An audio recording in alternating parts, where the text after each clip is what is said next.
Buenas tardes, señor Daniel Gutiérrez. Gracias por tomar parte de su tiempo para realizar esta entrevista el día de hoy. Nosotros somos estudiantes de la Universidad Autónoma de Baja California, cursando la licenciatura en Contaduría. Y el día de hoy nos encontramos con usted para realizar la entrevista que antes mencioné. Y esta es con el fin de conocer cómo es el manejo de los costos en la empresa en la que usted trabaja. La entrevista que realizaremos el día de hoy consta de varias preguntas que hacen énfasis a los costos y tenemos en cuenta que el concepto fundamental de costos es de mayor importancia porque en la organización nos permiten determinar el resultado, ya sean pérdidas o ganancias, de las operaciones que la empresa realice, además de ser una herramienta fundamental para la toma de decisiones. En este sentido, podemos darnos cuenta que se convierte en una herramienta indispensable para evaluar la organización como un todo. Por ello, es primordial conocerlo y dado esta razón, nosotros buscamos con este trabajo expandir nuestro conocimiento con la información que nosotros mismos recopilemos con la experiencia de esta entrevista que realizamos a usted. Entonces, mis compañeros Paula Ruiz, Jonathan Acosta, Jan Weisen y yo, Cecilia González, damos por inicio a la entrevista con la siguiente pregunta. La primera pregunta para usted es, ¿cuál es el plan estratégico de su negocio? Hola, ¿qué tal Cecilia? ¿Qué tal muchachos? Primero que nada, muchas gracias por la invitación. Espero y mis respuestas puedan servirles de algo para parte de su desarrollo profesional. Nosotros somos una empresa que desarrollamos productos metalmecánicos. Nos enfocamos a la industria maquiladora. Actualmente tenemos clientes en Baja California, en California, y nuestros proveedores son de todo el país. Nuestra maquinaria la hemos traído desde de Estados Unidos, importamos maquinaria y también desde México. Actualmente nuestro giro nos permite desarrollarnos mucho, ¿no? Nuestros proveedores incluso tenemos también proveedores de India, de China, en nuestra cadena de suministros muy importante. Y actualmente nuestra visión, nuestra ideología es exportar productos. Estamos desarrollando en la última etapa la exportación de diversos productos que más adelante se los voy a mencionar. Mi puesto en esta empresa, yo soy el CEO. Fungimos de dos maneras, y esto es porque estamos en una etapa temprana de la empresa. En México somos persona física con actividad empresarial, la persona física está en copropiedad con otros socios, y en Estados Unidos somos una LLC. La LLC somos dos socios en los que estamos facturando para nuestros clientes en Estados Unidos. Actualmente tenemos 3 clientes en Estados Unidos, y lo que estamos desarrollando nosotros es nuestra manufactura la hacemos en México y queremos exportar los productos hacia Estados Unidos. No es como nuestro primer cliente, que es a fin de cuentas quienes mejor realizan las compras.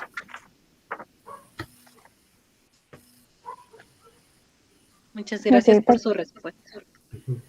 Pasando a la segunda pregunta sería, ¿llevan el registro de las operaciones mediante contabilidad de costos de producción en su empresa? Sí, el área de contabilidad se encarga de eso, la área administrativa. Y aquí es importante señalar, nosotros necesitamos rastrear las órdenes de compra de cierta manera para que el proceso empiece así. Se realiza una cotización en específico. Nuestro giro es muy, muy variado en cuestión de la industria metalmecánica.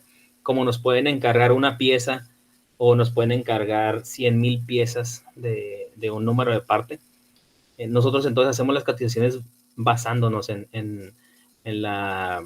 más bien en función de las cantidades y de la dificultad de fabricación de ciertas piezas. Enviamos la cotización y una vez que recibimos nuestra orden de compra, es Purchase Order, nosotros le asignamos internamente un folio. Este folio, ¿para qué nos sirve? Porque todos los gastos los vamos a vincular a ese folio. Es decir, e incluso el proceso va vinculado a ese folio. Los planos que nuestros clientes envían los pasamos a nuestros formatos, y van todos vinculados con nuestro folio interno de trabajo. Esto nos permite tener una rastreabilidad de cada uno de los productos. Entonces, si hay algún producto que tiene alguna falla y que tenemos que hacer un recall, es decir, traer o ofrecer una garantía, podemos rastrear de qué orden vino y incluso quién fue el cliente, y muy probablemente podríamos rastrear quién fue el operador que estuvo fabricando cierta pieza. Es por eso que es importante tener la rastreabilidad de todos nuestros productos.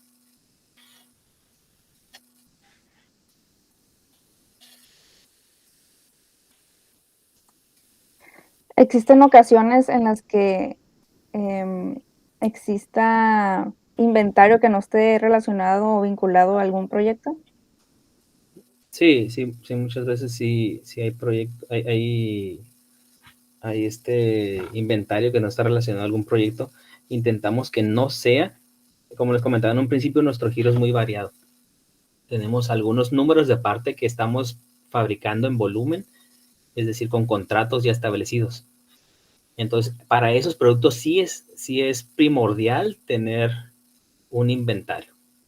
Para los productos en los que son muy variados, que solamente nos los encargan una vez, 2 veces, hay un área en específico, nosotros le llamamos fixturación. Es decir, que solamente se hace una vez, el cliente recibe su fixtura y listo, y ya no se vuelve a fabricar.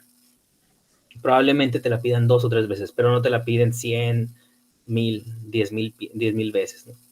Entonces, incluso muchas veces fabricamos ensambles completos, y cada uno de los ensambles tiene variados números de parte. Entonces, para esos productos que el volumen, el requerimiento del volumen es muy, muy alto, sí manejamos inventario. Gracias. Entonces, ¿cómo controlan los inventarios de su empresa? Los inventarios se controlan el área de almacén. Ellos controlan cuál es el producto que entra primero, cuál es el producto que se tiene que tiene que salir cada vez y mantienen una base de datos actualizada. Es decir, si la base de datos, si el producto se tiene que utilizar para ciertos proyectos, se actualiza la base de datos. Entonces, eventualmente mantenemos un stock. No podemos tener menos de ese stock por las proyecciones que manejamos con nuestros clientes. Es decir, por lo menos un porcentaje de la orden de compra tiene que estar asegurada. Y esto es dependiendo de los clientes que manejemos.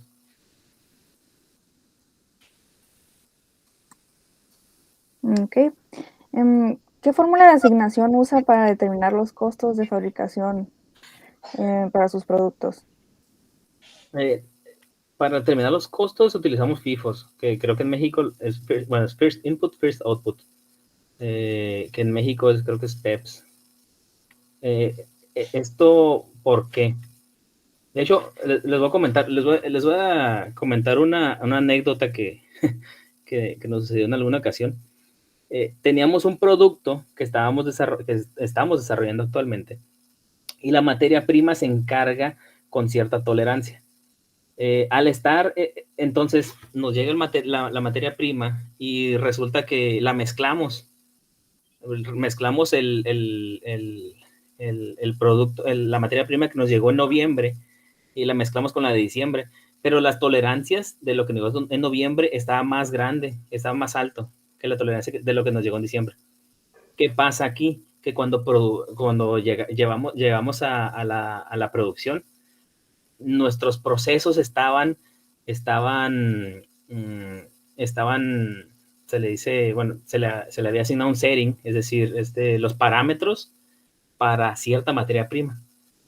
Cuando llegó el otro producto, no pudimos correr nuestra producción porque estaba fuera de los parámetros de tolerancia. Esto nos creó un gran problema porque imagínate que tienes 100,000 piezas y solamente tienes que hacerle alguna modificación a la materia prima para que ya sea un producto fabricado. Pero cuando de repente utilizas una materia prima de 10 pulgadas, es un decir, ¿no? Y después llega y utilizas materia prima de 11 pulgadas. Tu producto final no será el mismo. y los operadores no van a estar revisando constantemente eso, ¿no? Y ahí fue el problema, pues, que ocurrió. No estoy diciendo que sea 10 a 11 pulgadas la variación, porque es mucha, ¿no? En realidad manejamos tolerancias de 1 milésima de pulgada a 2 milésimas de pulgada. Pero aquí se los comento para que se pueda se pueda entender. Entonces aquí es súper importante mantener un registro de entradas y salidas y saber cuáles las tarimas que llegan de cierto material y mantener un control muy, muy, muy fuerte en esta área.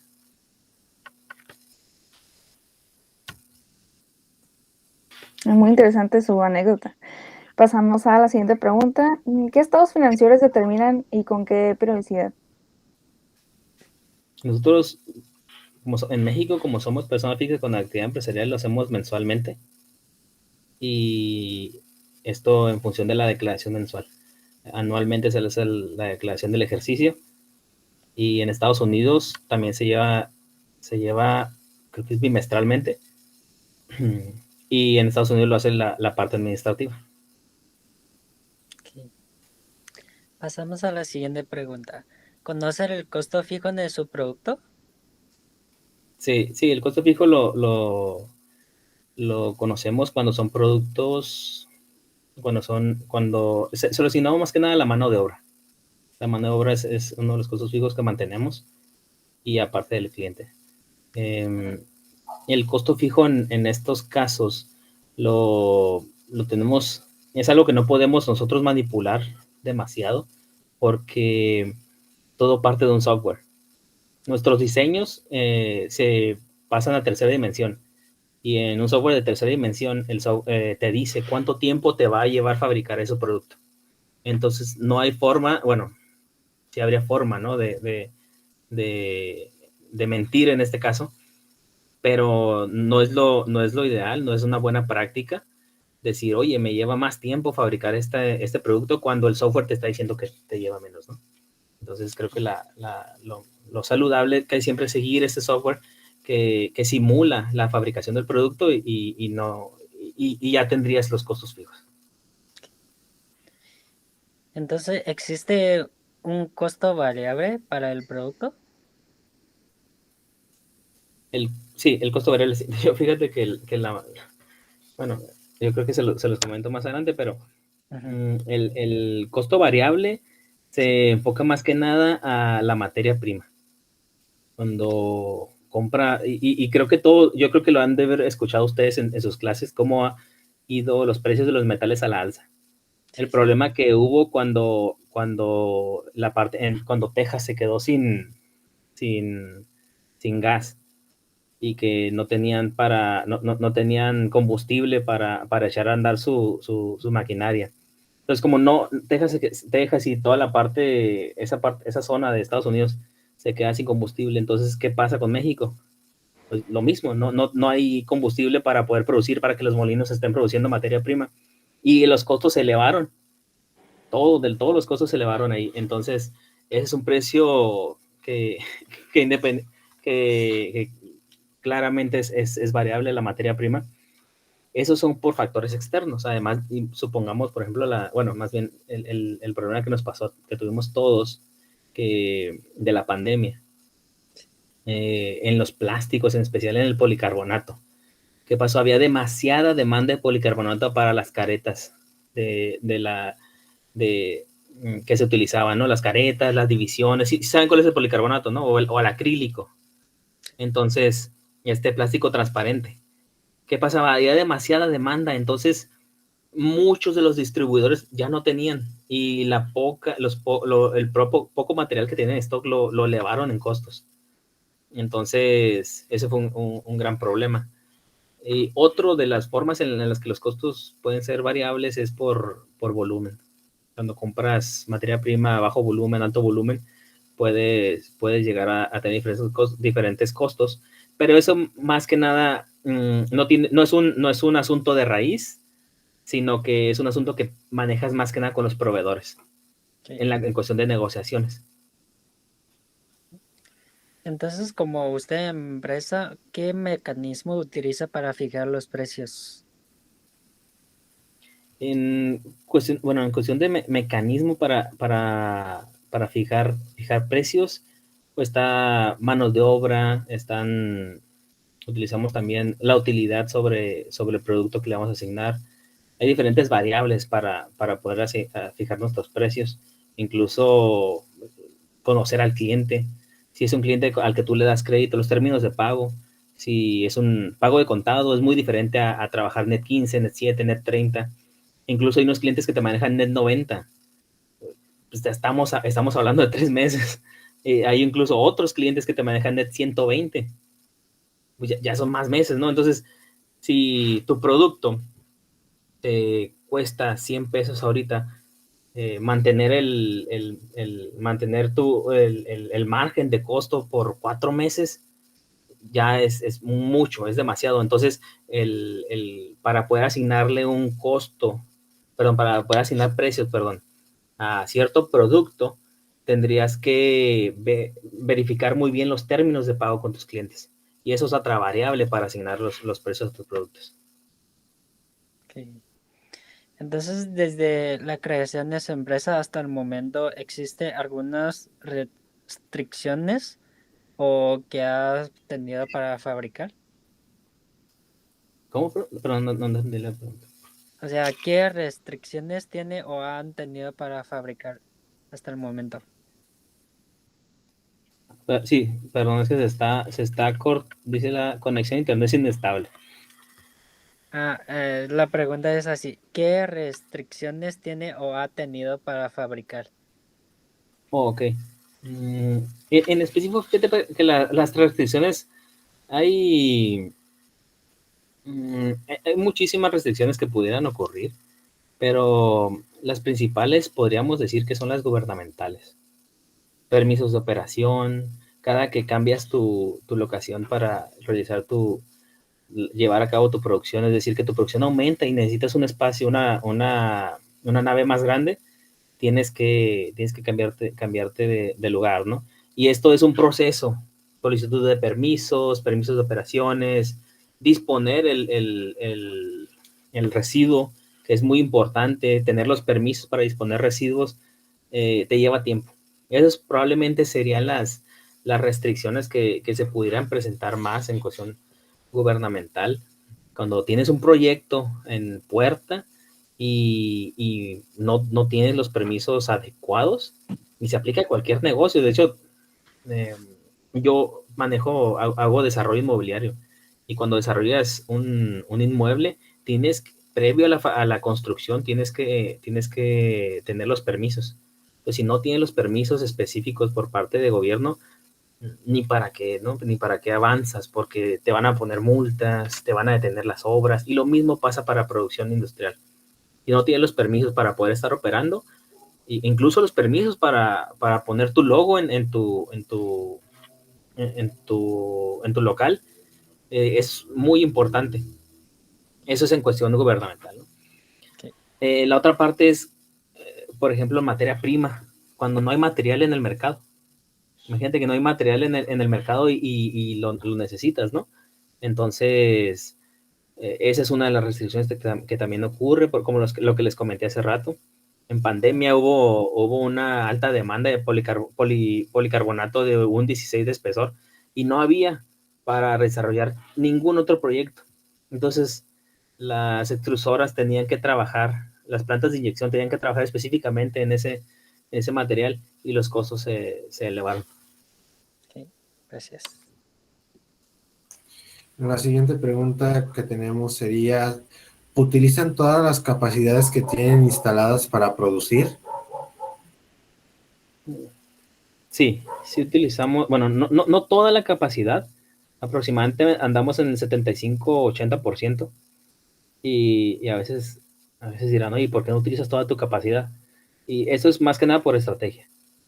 En dado caso que una de nuestra maquinaria falle, porque nuestra maquinaria está propensa a fallas, y los técnicos especializados en resolver esas fallas en la maquinaria o en darle el mantenimiento, no son fáciles de encontrar. Entonces tienes que tener un margen de tiempo en dado caso que una de tu maquinaria falle.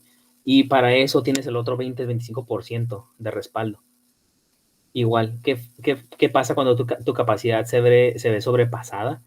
Recurres a tu misma competencia, empresas del mismo giro. Subcontratas con ellos el trabajo. Los subcontratas, y es algo muy común en este giro de industria metalmecánica.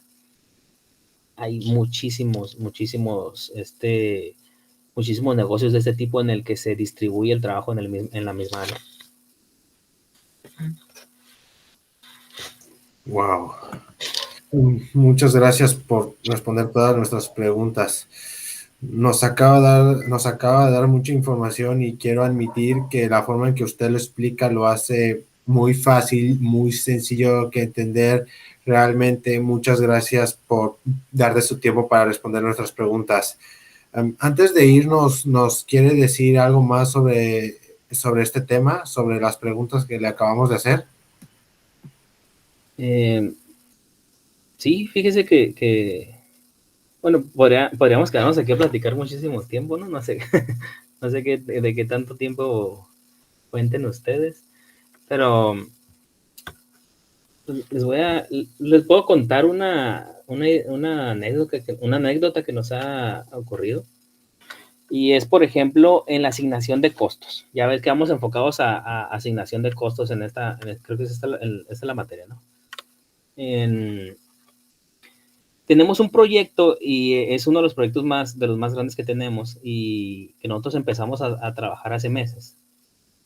Entonces, en aquel momento, la materia prima para llegar a producir ese volumen de producto estaba en el mercado.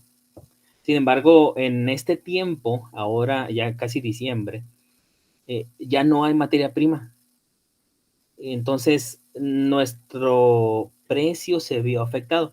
Pero, ¿qué sucede? Unos dicen, oye, pero si tú me diste un precio en aquel momento, espero que me lo respetes para este momento, ¿no? Tuviste que haber desarrollado la investigación para conocer si tu proveedor de materia prima contaba con el material.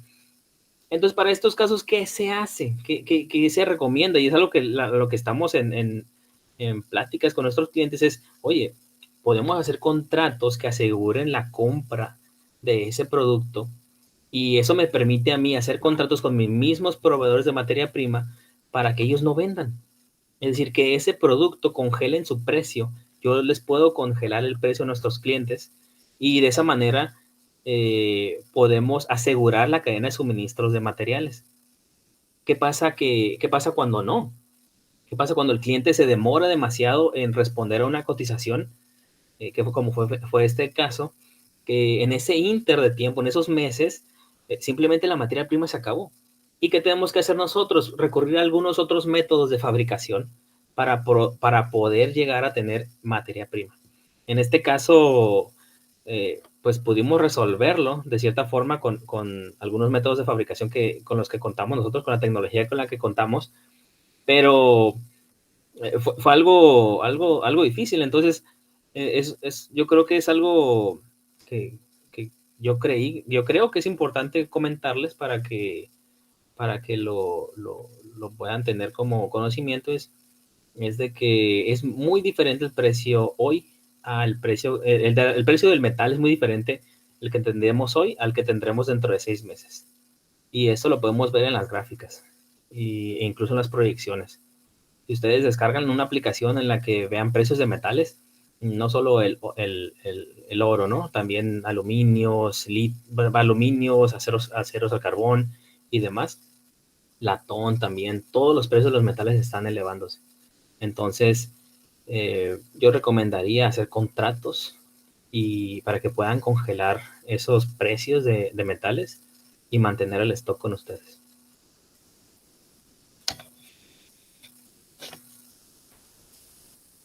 Muchas gracias.